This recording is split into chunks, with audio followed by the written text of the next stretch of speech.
Steve? I have a question. If you reduce turf, what are the costs, and what do you do with the unused areas? Native is not cheap. Any recommendations? We've seen this handled a variety of ways. Native establishment is not easy, and it's not always cheap. But you have to look at the long-term cost savings. Any difficulty with establishing native usually comes from a lack of attention from what we've seen. So if you're committed to establishing native areas, native or out of play or unused or whatever you want to call them, don't have to be expensive native mixes or native plants. We've seen it in North Texas be just common Bermuda that's let grow that they let grow up to a higher height, and they keep it clean, and it looks fine, and it's a lot less expensive to maintain. A little farther north, it could be a fescue blend that's fairly easy to establish, and obviously easier to maintain once you get it established. So I think the key is it's not only cost savings, but it's really something that we're using a lot more to frame the golf course, to create contrast.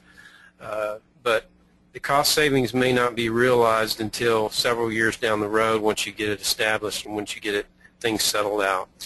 Well, Steve, I agree, and I think the important thing there is some clubs have actually pushed that almost too far, and they've hurt the playability of their golf course.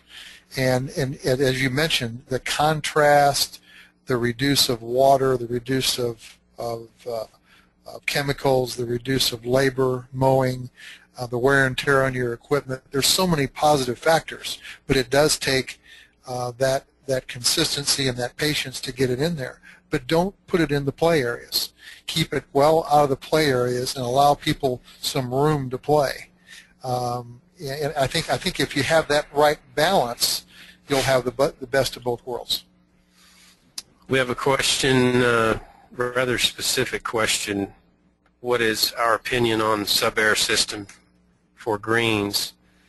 And I would answer that by saying that's a choice that should be made by the club and the agronomist or the agronomic consultant for the club. Again, every situation is different. Every part of the country is different. Every site's different, and the objective for each golf course is different. Right.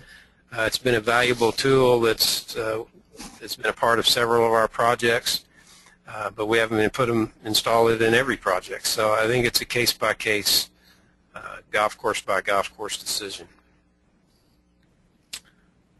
Okay.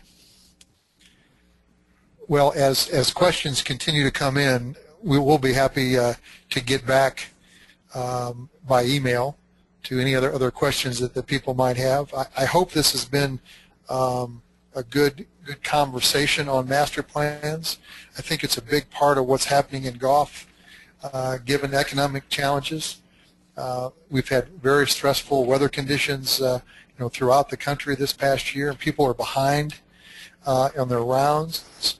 And so there's that variety to do to want to make improvements. But is it the right time because of cost and because of revenue? But I do think the investment into a master plan is the conservative yet prudent approach to allow you to move forward. The clubs that have stayed ahead of the curve are out increasing their rounds, maintaining their membership. If you lag and fall behind and don't have different ways to re-energize your club from the playability to the maintainability side, it becomes a lot more of a challenge. So to wrap up, Steve and I have enjoyed being on today with everyone. Remember, the part 2 will come May 18th at 2 p.m. Central Time. That's where we're going to be reviewing the actual process for that of the master plan process, and some other pertinent information that I think you'll find helpful.